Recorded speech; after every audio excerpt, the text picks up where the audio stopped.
oui Mbow yaa ko dégg sànq am na nag point bu am solo bu mu soulevé. allo oui dafa mel ni am na connexion bi allo oui. oui donc je vous laisse ici je vous remercie très bien vraiment je remercie tout le Sénégal et votre TV nous sommes très fiers de vous et très contents c'est Samba Coulibaly depuis Paris merci bonne nuit à tout le monde. Merci à vous Samba Coulibaly le frère de Kalidou Koulibaly. le frère de Kalidou Koulibaly quoi son papa ñoo bokk ndey baay même père mon père et son père même père. oui mon père et son père c'est même père. ah en tout cas Sénégal yi fier nañ ci Kalidou Koulibaly franchement parler gis nañ taxawaayam ci équipe nationale bu Sénégal. ouais c'est mon frère vraiment je suis très fier c'est le ministre de la défense nous sommes très contents on va la coupe. Inch'Allah. Merci à vous. C'est le frère du ministre de la défense comme on dit. da nga may permettre sax un mot pour dire bonsoir à toute la allo allo allo sëñ bi il faut woote ak noo tudd.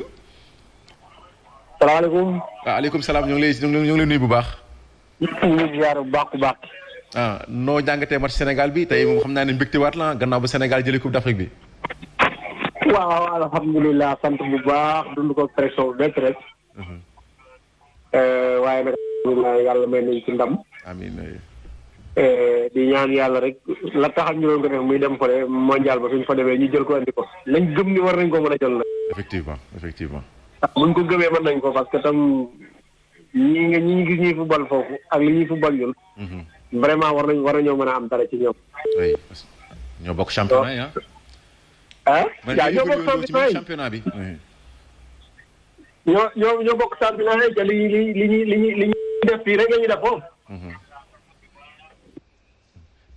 mais tey jii yow lan nga gis équipe bi lu ñu war a waaw dafa mel ni comme kooku rëcc na waaw fi nga nekkoon rek. waaw non waaw dama doon wax ni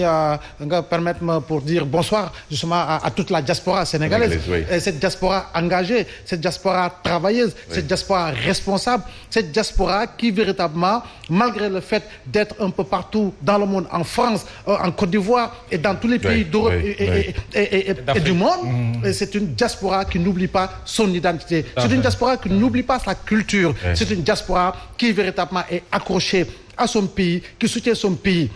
Et plus que jamais, Samba Coulibaly et tous les autres qui ont appelé, c'est une manière véritablement de dire qu'ils sont en France, qu'ils sont en Belgique, qu'ils sont en Suisse, mais qu'ils suivent de près et de très près tout ce qui se passe au Sénégal. Nous avons de quoi être fiers de cette diaspora, justement loin de certaines considérations. Et aujourd'hui, le Sénégal, de par sa qualification à cette Coupe du Monde, a démontré et continue de démontrer qu'elle reste une grande équipe. Nous étions dans l'antichambre des grandes nations du football. Nous sommes dans la chambre des grandes nations du football. Après avoir gagné la Coupe d'Afrique et après cette deuxième qualification consécutive, c'était juste un mot en français pour véritablement dire merci à la diaspora sénégalaise. Merci à vous donc Mamadou Mbow. En tout cas fu mu toll nii comme ni nga ko waxee Sénégal nag. léegi nag bokk na léegi ci nag les grandes nations. mais yàgg na ci bokk Pape Matam boobu xoolal ñi composé sa équipe nationale. quand même yaa ko wax léegi. dans les plus grands championnats du monde ñoom ñoo fa évoluer bu ñu nekkul les meilleurs. vraiment dañ leen di tudd à chaque fois chaque samedi chaque week-end nga suivre leen. ñuy def feu et flamme donc du coup. li nga am équipe nationale c'est une équipe bu nga xamante ne nii koy Afrique ku mu sañoon ku ne am équipe bi ni mel donc c'est l'occasion quand même ñu féliciter leen encore une fois féliciter le peuple sénégalais et surtout les dirigeants yi nga xam ne itam investir nañu mooy affaire bi amul secret affaire bi da ngay investir ba gis résultat mais mënoo di bëgg ay résultats te doo investir te gis nañu ne pendant ces dernières années que ñu ngi investir dans le sport et plus particulièrement dans le football et que loolu dafa doon lu am solo lu nga xamante ne nii dafay porter ses fruits donc dem nañu Coupe du Monde pour une seconde fois consécutive donc je pense que ne aujourd'hui on va démontrer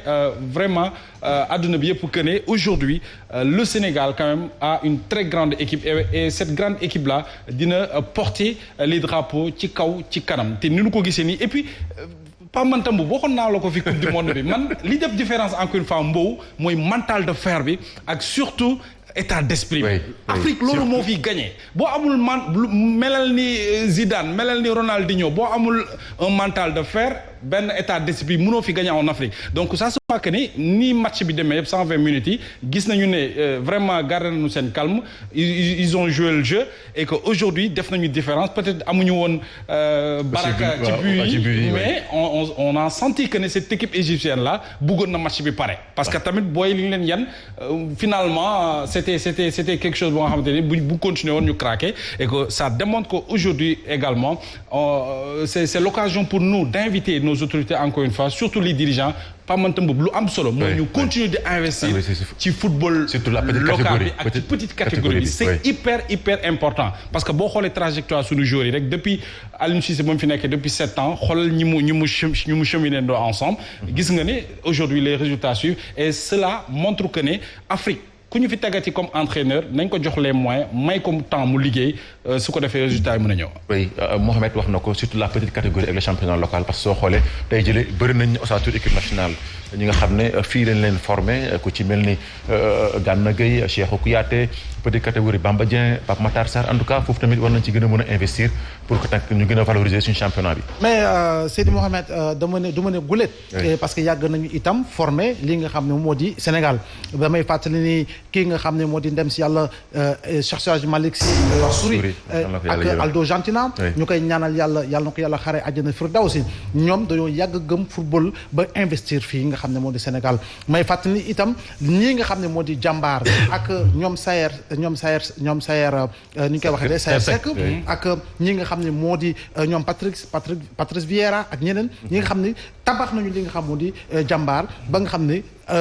Aldo Gentina fa mu tàmbalee ba yegg si fii génération foot ak yooyu yëpp defe naa ni on investit beaucoup et mieux encore si li nga xam moo di football bi nga xam ne mooy former ay pépites waaye damay fàttali itam petite catégorie Sénégal yàggoon nañu di nekk si guuta waaye boo koy xool sur les 5, 6, 7 dernières années le ministère et la fédération ont beaucoup investi si li nga xam moo di petite catégorie gis nga ni suñu moyen suñu U16 yi suñu U20 yi et suñu kii yéen di U17 yi gis nga ni dañuy def ay performance si ay participation yi nga xam ne xaaruñu ko woon Sénégal te daaw ñu fa gis Sénégal coupe du monde gis nga ko ak yeneen tournois yi nga xam ne ni suñu petite catégorie bi vraiment ñi ngi def li nga xam moo di percée des percées notoires si li nga xam moo di football bi donc damay jàpp ni aujourd'hui plus que jamais lu ñu war a wéyal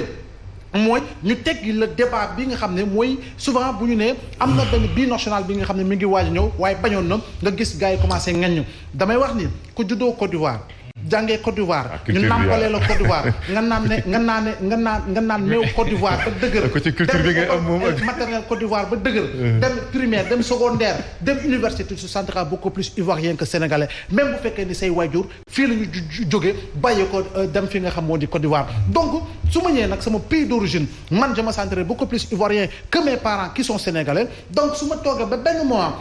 ba am ko ma convaincre ba ma war a ñëw Sénégal si sama dëkk cosaan pour liggéey fa defe naa dañ ma war a ubbil bunt yi dañ ma war a tàccu parce que itam gis nañ ko regret amoon na par rapport ak li nga xam ne moo di Abdou Diallo gis nga ko dernier moment la ñëw te gis nga performance ak nu mu gëg ko gëmee gis nga Bouna Sarr dernier moment la ñu mais ak nu mu ko gëmee donc ak ñoom Nampalis donc damay jàpp ni il reste sénégalais ce sont de purs sénégalais te tàmbaliwul si ñoom parce que l'autre génération avec les Habib Beye et tant d'autres defe naa ne loo wane na ko léegi nag Mohamed dafa am lu am solo lu mu wax ñu ngi dem coupe du monde performance ban gis nga l'afro-pessimisme ce qu'on appelle l'afro-pessimisme on doit le transformer en afro-optimisme tey jii nii nous avons une équipe bi nga xam ne mën na rivaliser avec les plus grandes équipes justement du monde parce que ñoom ñoo bokk ay club ñoom ñoo bokk ay championnat te suñuy ay joueurs ñu ngi def ay performances yoo xam ne seen ay joueurs defuñu ko qui a le meilleur gardien du monde actuellement ce n'est pas le Sénégal qui a l'un des meilleurs libéraux ce n'est pas le Sénégal qui a l'un des meilleurs attaquants mu di Sadio Mané ce n'est pas le Sénégal donc l'afro-pessimisme nañ ko tegee côté nañu jiital li nga xamoon ne l'afro-optimisme même su fekkee ni sëñ Saliou maa ko dàq football parce que yàgg naa ko dóor si terrain xam nga sama grand la waaye yàgg naa ko taakale xam nga léeg-léeg ma du ma doon dëgëral nag dama koy may tuuti rek mu dem plaqué ko tuuti ba mu xam na ma waaw Ibrahima le grand chroniqueur Serigne Saliou Gueye mais xam naa ne balaa ñëw yow si moom dañuy dem jàmm gën si Gamba bu mel ne comme Aba Diatta mu ngi ci ligne bi allo Aba Diatta. oui allo Manta. félicitations. mais félicitations ni nga ko waxee tey si suba dañ génnee ci nii dañ ko nawetaan noonu la demee tey nag ndam li bi mu amee tey fii Diamaguène ambiance li nga xam moom mooy finale coupe d'Afrique bi moo fi am waa Thiaroye Azur génne nañ ci route nationale bi maa ngi nii Diamaguène sport national bi dafa bondé ak ay nit fu mu toll nii circulation bi dara demul dara dikkul vraiment mais seetlu wuñ nag benn kaawu agression lu ni mel daanaka sax nit ñi daal mbégte la ñuy def génn ci route nationale bi daal di fête li nga xam ne moom mooy victoire bi mu doon nag ndam lu rëy boo xam ne vraiment ñëpp rafetlu nañ ko sànq jaax naa Fass Mbao xam rek fii maanaam nu nga xam ne nit ñi bu ñu gagné rek dañuy daw utali route nationale bi